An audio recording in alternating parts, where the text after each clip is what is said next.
दोस्तों, इस वक्त मैं चितबड़ा गांव के पास हूँ, Jamuna Ram memorial convent school. मेरे साथ हैं डॉक्टर धर्मात्मानंद जी। कुछ सवाल हैं, जवाब आपसे मिलेगा। धर्मात्मा जी, इस क्षेत्र में उस वक्त स्कूल की आवश्यकता आपकी नज़र में कैसे पड़ी? यहाँ पर ग्रामीण क्षेत्र में अंग्रेजी माध्यम से स्कूल नहीं थे। बलिया जनपद के छात्र और हमारे यहाँ के छात्र बलिया सुदूर जाकर पढ़ते थे और तमाम अभिभावकों की परेशानी थी। बच्चे मुख्य धारा से जुड़ नहीं पा रहे थे ग्रामीण क्षेत्र के।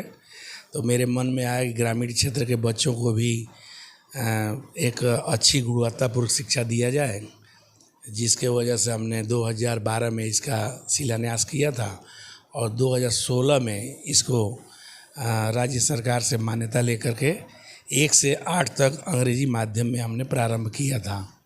पुनः 2017 में CBSE से 10th की मान्यता मिली और 18 में 2012 10+2 की मान्यता प्राप्त हुई। और हम प्रयासरत हैं कि इस क्षेत्र में हर तरह के छात्रों का विकास किया जाए, सर्वांगीण विकास हो और यह विद्यालय इस क्षेत्र का एक गौरवपूर्ण विद्यालय हो।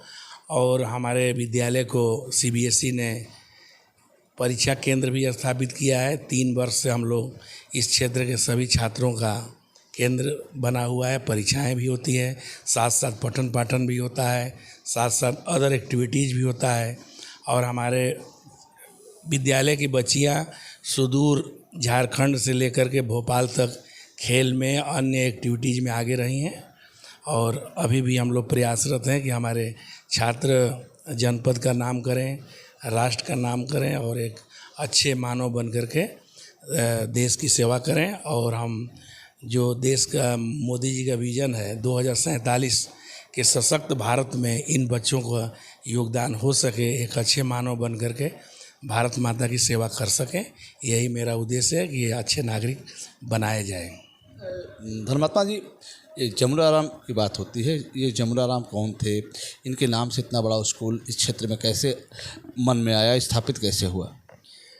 जमुना राम जी एक व्यवसायी थे, पढ़े लिखे व्यक्ति नहीं थे, लेकिन पढ़ाई लिखाई में उनकी बहुत रुचि थी।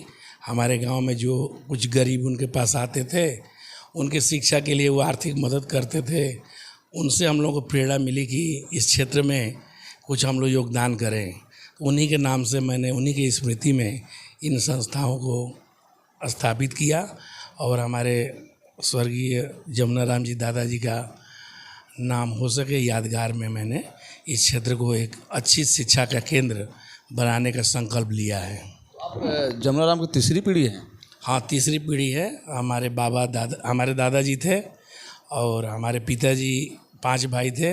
मैं अपने भाई का हम 6 भाई हैं, जिसमें हम तीसरे नंबर पर हैं। और मैंने काशी हिंदू विश्वविद्यालय शिक्षा ग्रहण करने के बाद मथुरा PG कॉलेज में दायित्व संभाला असिस्टेंट प्रोफेसर का। वहाँ पर 3 वर्ष मैंने प्राचार्य पद पर रहा और मैं रहते हुए इसको एक अपने निर्देशन में इन विद्यालयों को गुणवत्तापूर्ण शिक्षा देने की तत्पर रहता हूँ कि हमारे क्षेत्र की सभी छात्र छात्राएं अच्छा शिक्षा ग्रहण कर सकें, अनुशासन और प्रशासन में कोई कमी ना आए। एक गुणवत्तापूर्ण शिक्षा देने का मेरा संकल्प है और मैं इसी के लिए काम कर रहा हूँ। आपके पिताजी का नाम क्या था? हमारे पिताजी का नाम स्वर्गीय हरिशंकर प्रसाद था, जो वो भी व्यवसायी थे।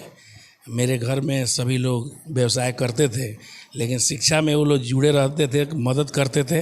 लेकिन मेरे मन में आया कि मैं इस क्षेत्र को शिक्षा के क्षेत्र के माध्यम से समाज की सेवा कर सकूं और समाज में इन लोगों का नाम स्थापित करूं और इनके नाम से जितनी भी संस्थाएं चले वह एक ब्रांड के नाम पर चले कि यहाँ पर अच्छी शिक्षा का ही एक केंद्र है।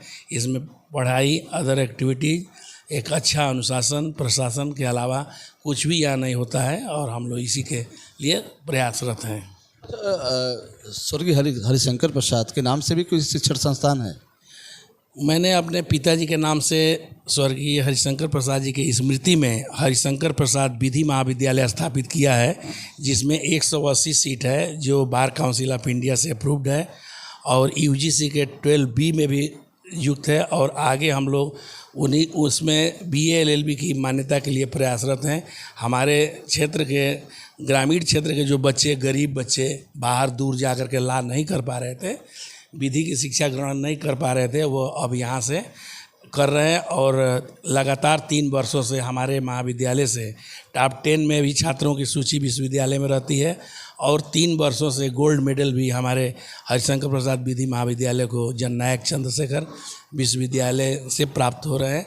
यह हम लोगों का सौभाग्य है कि आप सबका सहयोग है, सभी अभिभावकों का सहयोग है, छात्रों का सहयोग है कि हमारे यहाँ बच्चे सुदूर ग्रामीण क्षेत्र के विधि की शिक्षा, उच्च कोटि की गुणवत्तापूर्ण शिक्षा प्राप्त कर रहे हैं कम शुल्क में। धर्मात्मा जी, पहली शिक्षण संस्थान की नींव कब रखी गई और किसके नाम से रखी गई?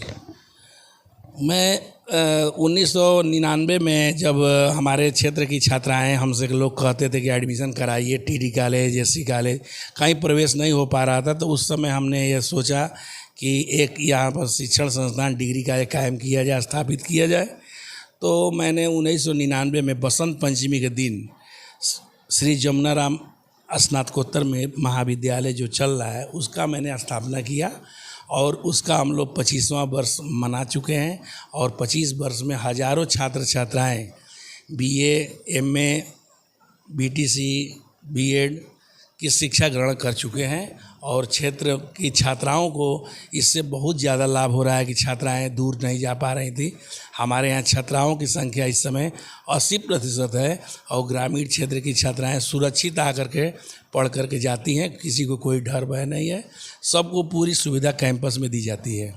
वैसे भी फेफना विधानसभा उत्तर प्रदेश के मानक नक्शे में एक अलग विधानसभा मायने रखता है और नगर टाउन एरिया भी है, नगर पंचायत भी है, यहाँ पे धार्मिक पौराणिक स्थल भी हैं और सटा बिहार भी है, बक्सर जिला।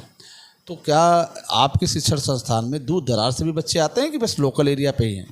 नहीं, हमारे शिक्षण संस्थान में बिहार से भी काफ़ी बच्चे आते हैं, जहाँ वहाँ पढ़ाई की सुविधा नहीं है तो छात्राएं भी आती हैं। और अभी हमारे पास छात्रावास की सुविधा नहीं है, भविष्य में बनाएंगे, लेकिन छात्र रूम लेकर के बाहर पढ़ते हैं। जैसे हमारे यहाँ BSc AG है, लॉ है, तो इसके लिए बच्चे कुछ दूर से आकर के रहते हैं। बक्सर और सासाराम, आरा तक के बच्चे हमारे यहाँ पढ़ रहे हैं। आपने कहा कि शिक्षा गुणवत्ता पर हमारी कोशिश रहती है, तो बच्चों को जब शिक्षित करने की बात आती है तो आप उस तरह के टीचर भी रखते होंगे ना, फिर कैसे सेलेक्ट करते हो कि बच्चों को अच्छी शिक्षा मिले? हमारे यहाँ विश्वविद्यालय से अनुमोदित सभी शिक्षक कार्य कर रहे हैं। प्राचार्य एवं सभी शिक्षक जो विश्वविद्यालय से अनुमोदित होते हैं उन्हीं के द्वारा पठन पाठन कार्य किया जाता है। और अदर एक्टिविटीज़ के लिए भी हम लोग बाहर से MOU करते हैं कि कोई खेल कूद या कोई भी प्रोग्राम हो रहा है तो वो बाहर से भी हम लोग हायर करके बच्चों को पूरा शिक्षा, बच्चों को पूरा कोशिश करते हैं कि कहीं से कोई कमी ना रहे। तो डिग्री कॉलेज की बात हुई, जमुना राम कॉन्वेंट स्कूल कैसे करते हैं, वहाँ के कैसे रिक्वायरमेंट कैसे होता है, कैसे आगे बढ़ता है ये संस्थान, बच्चे कैसे शिक्षित होते हैं, किस तरह के टीचर रखते हैं आप? यहाँ पर मानक में जो भी हमारे यहाँ मानक में अध्यापक हैं वो सभी मानक में हैं।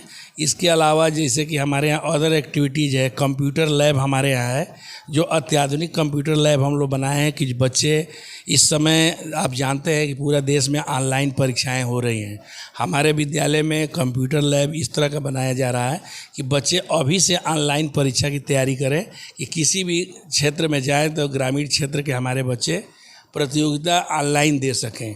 इसलिए कंप्यूटर लैब भी है, म्यूजिक रूम भी है, म्यूजिक के लिए भी अच्छी व्यवस्था है, पेंटिंग के लिए भी अलग टीचर्स हैं, गेम्स के लिए भी टीचर्स हैं।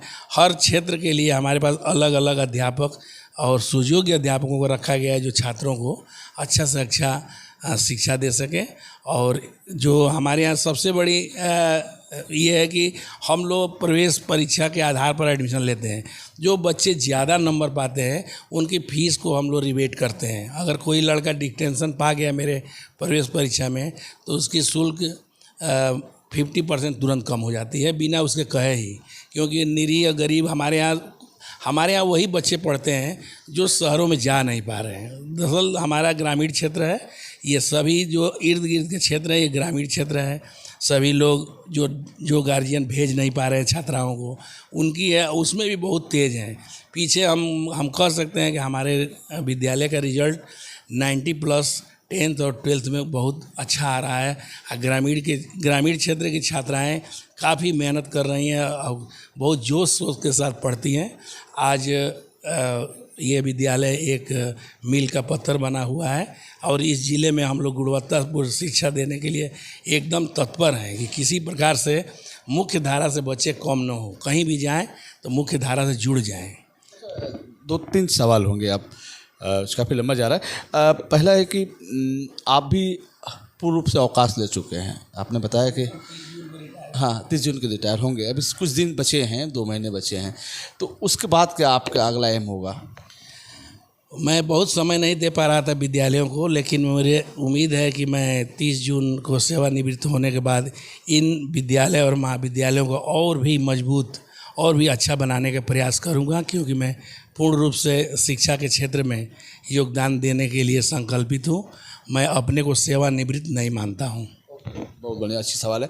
अब इतने बड़े सेटअप को किसको कंधे पे लेकर चलते हैं, किसको जिम्मेदारी देते हैं? जैसे आपने बताया कि तुषार जी को हमने आगे किया और उनका भी बड़ा अच्छा चल रहा है और बड़े गंभीर हैं शिक्षा जगत में, बच्चों को अच्छा शिक्षा मिले उसको लेकर भी काफ़ी तत्पर है। उनके बारे में क्या है आपका आइडिया? हमारे एक ही लड़के हैं और वो तुषारनंद जो मोतीलाल नेहरू इंजीनियरिंग कॉलेज से बहुत अच्छा नंबर पाए थे और अच्छा नंबर पाने के बाद उनका प्लेसमेंट क्वालकॉम कंपनी अमेरिका की 2.5 लाख के पैकेज पर हो गया था और वो सीधे वहाँ से चले गए थे और कोरोना में वो आए घर और कोरोना में रहने लगे।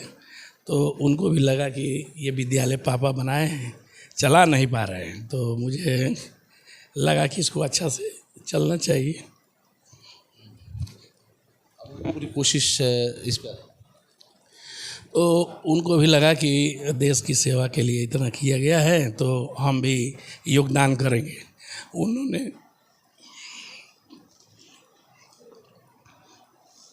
भावुक हो गए। शिक्षा जगत में धर्मात्मा जी काफ़ी भावुक हैं कि जो सोच थी आज वो बेहतर हो रही है। पूरी कमान, इतना बड़ा सेटअप पुत्र के कंधे पर है। धर्मात्मा जी, अंत में जैसे बच्चों को लाने के लिए संसाधन की किस तरह की व्यवस्था होती है? अभी हमारे पास अपनी बसें हैं और कुछ हायर मैजिक हैं और अभी हम लोग कल ही एक बैंक से फाइनेंस करके बस लिए हैं। बच्चे बहुत बढ़ते जा रहे हैं, तो अभी पिछले साल भी 2 बस लिया गया था और इस साल एक बस ली गई है जो कल का आ गई है और बच्चों को लाएगी और बच्चों को कोई असुविधा न हो इसके लिए प्रयास कीजिए।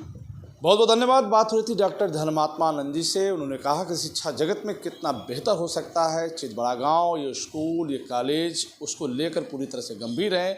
संसाधन कैसे बढ़ सकते हैं उसको लेकर भी पूरी तरह से गंभीर हैं। शिक्षा जगत में ये विद्यालय उत्तर प्रदेश में, देश में एक अलग छवि बनाए, एक अलग नाम कमाए, उसको लेकर भी वो होमवर्क कर रहे हैं, पूरी तरह से टीम वर्क कर रहे हैं। ये विद्यालय आने वाले दिनों में देश में एक अलग नाम कमाए और यहाँ से निकले बच्चे देश और विदेशों में तक पहुँचें, अधिकारी बने, डॉक्टर बने, इंजीनियर बने। ये इनका लक्ष्य है, इनकी पूरी कोशिश है। इनका ये कहना है कि हर बच्चों को मैं अपना बच्चा समझता हूँ और ये आशीर्वाद हमेशा देता रहता हूँ कि बच्चे जब एक बड़े पायदान पे जाएंगे, एक बड़े क्षेत्र में जाएंगे तो इस विद्यालय का नाम रोशन करेंगे। उससे हमें उस वक्त की याद आएगी जब मैंने जो सपना देखा था, हमारे पिताजी ने, हमारे दादाजी ने जो सपना देखा था, उस सपना साकार होगा। फिर हम आपसे जुड़ेंगे। नमस्कार।